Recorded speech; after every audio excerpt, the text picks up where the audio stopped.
Aseenaa natu dide kennaa ammoo warratu na didee utuu na butanii natti tolaa jette haftuun. Harka fuuni akkam jirtu kabajamtoota daawwattoota keenya qophiin keenya ammas barnootaa jedhu kan torbee kanaa saasaa eeggatee jalqabee jira. Qophii keenya har'aatiin egaa mammaaksaalee jechamoota beekamoo akkasumas kanneen kana fakkaatan wal gaafachuudhaan ittiin bohaaruudhaan akkasumallee irraa barachuudhaan kan nuti waliin turru aga xumura sagantaa keenyaatti ammoo nu waliin turaa kan isiniin jedhu ani Lubee Girmaa ogeessi kaameeraa keenyaa ammoo Tolasaa Bultiidha. Isinis mana keessatti teessanii qophii keenya hordofaa kan jirtanii gaaffii keenyatti hirmaadhaa eessayyuu hin deeminaa turtii gaarii qabadhaa. Barnoota ammas barnoota kanata mukaba kaayyoon oromoota. Barnoota ammas barnoota kanata mukaba kaayyoon oromoota. Tole gaaffii koo fayyama waan taataniif ulfaadhaamee walaa barru. Maqaan koo Lammaan jedhama. Tole Seenaan jedhama. Mustafaa Abdunnaasir jedhama. Nasruu Jamaalin jedhama. Asteer Abbabaa. Leencoo Kadir jedhama.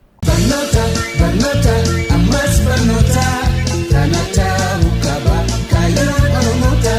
Barnoota ammas barnoota kanata mukaba kaayyoon oromoota. Namni yeroo jalqabaatii fi biyya Oromiyaa jedhamtu maqaatti moggaasee fi kaartaa Oromiyaa namni sararee maqaan isaa eenyu jedhama?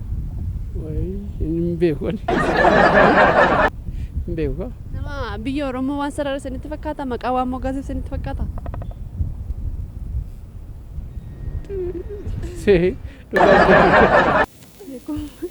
Beeku.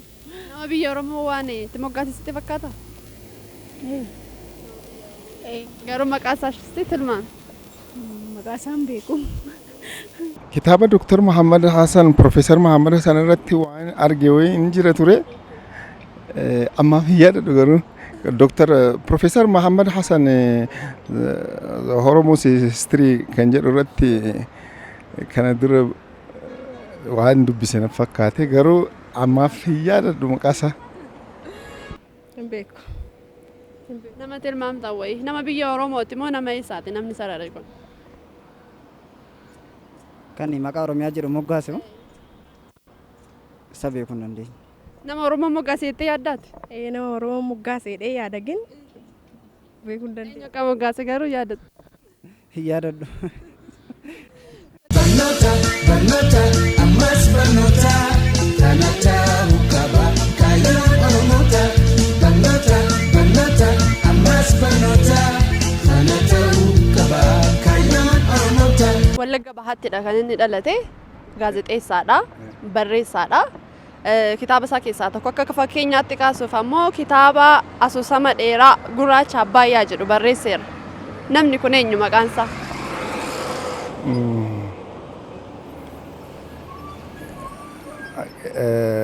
Wallaggatti Wallagga Bahaatti dhalate.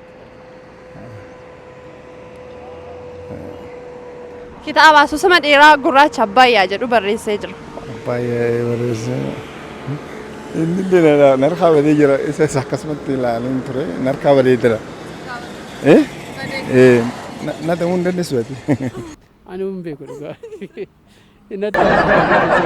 Dhugaa. Ifa manaa godhaati. Hin beeku. Hin beeku. Kun maqaan isaa?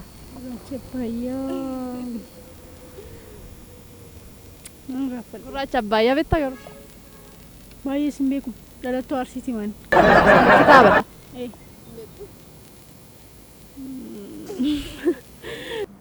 Hin beeku bakka. Gurraacha Abbaayyaa dubbisne. Dubbisneenis. Kanaafuu maqaa isaa yaaluus hin dandeenye. Hin dandeenye. Akka filannoo nu godhuu hin dandeessanii? Akka filannootti miti akka gaaffiitti sin gaafadha. Barnoota ammas barnoota kanata mukaba kaayyoon oromoota. Barnoota ammas barnoota kanata mukaba kaayyoon oromoota. Mammaaksi tokkoon sin gaafadha. Aseenaa natu didee kennaa warratu na didee utuu na butanii maal qabaa jettee haftuunii mammaaksi jedhu jira. Maal jechuudha mammaaksi kun?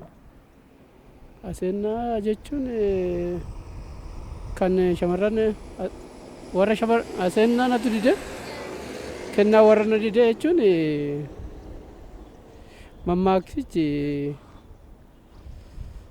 hiikasaati. Hiikasaa aseenaa jechuun dubartiitu gara warra Aseenaa natu dide kennaa warratu na dide utuu na butanii maal qabaa jette haftuuni. gaabbii agarsiisa. Hiikasaa gaabbii agarsiisa. Jechi gaa fakkeenyaaf heeruma barbaaddeetti gaasiin heeruma barbaadde hin qabdi fakkaata yeroo kana kana beektaa dhiira isii fuudhu barbaada arti gaa qinaa haasofte nan barbaada kottaadha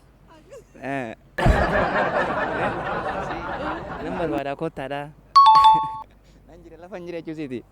Aseenaa natu dide kennaa warratu na dide utuu na butanii maal ta'a jette haftuuni. Mammaaksi jedhu jira maal jechuu barbaadde? Mammaaksi suni gaa'ela barbaade.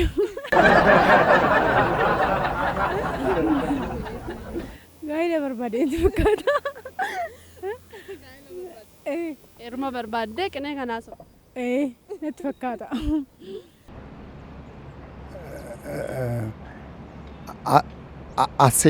Aseenaa natu dide Kennaa warratu dide. kennaa warratu dide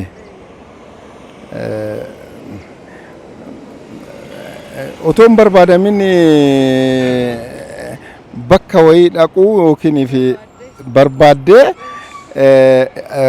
waan sana itoo hin barbaadamin dhaquu hin barbaanne namni barbaadameeti kan wanta bakka takka dhaqu yookiif kaadhimaas iddoo barbaadutti jechuudha.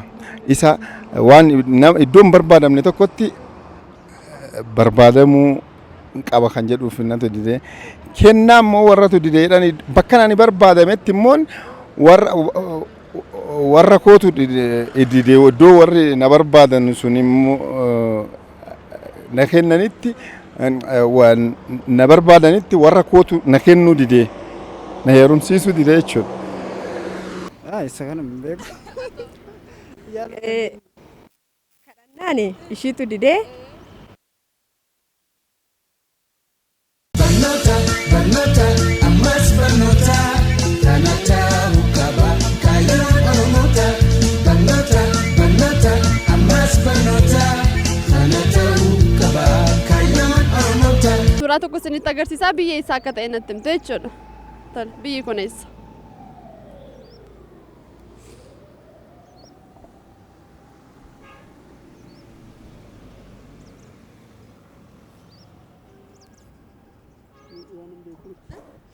Waan an beeku miti. Tilmaamaan eessa isinitti fakkaata?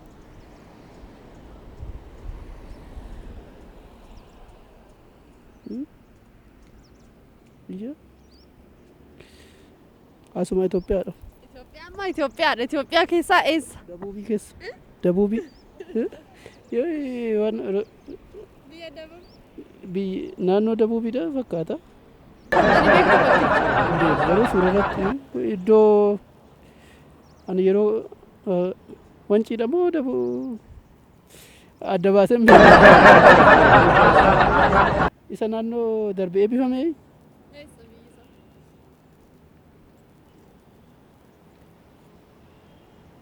naannoo haaraa dhiyoo kana moggaafa Haroo Wancima.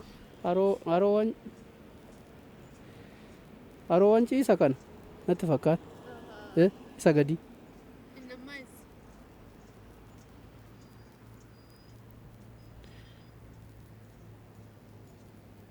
Isuma Mee biyyi kun eessa?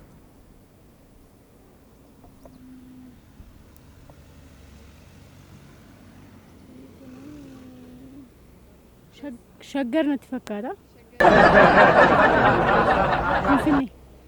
Finfinnee keessaa naannoo kam? Naannoo Kooyyee. Itti amantee? Naannoo Kooyyee natti fakkaata. Finfinnee naannoo Kooyyee. Naannoo Kooyyee facee natti fakkaata. Haroo wancii eenyuun qabnallee gumii keenya wajjin hin deemna. Iddoo jaarsa kana deemeera daawwadheera ledha nan beeka wanciidha. Iddoo bashannanaa wanciidha. Yeroo meeqaa dhatte? Yeroo lama sadii dhaqeera. Nan daawwada dhaqee beektaa? Haroo Wancii.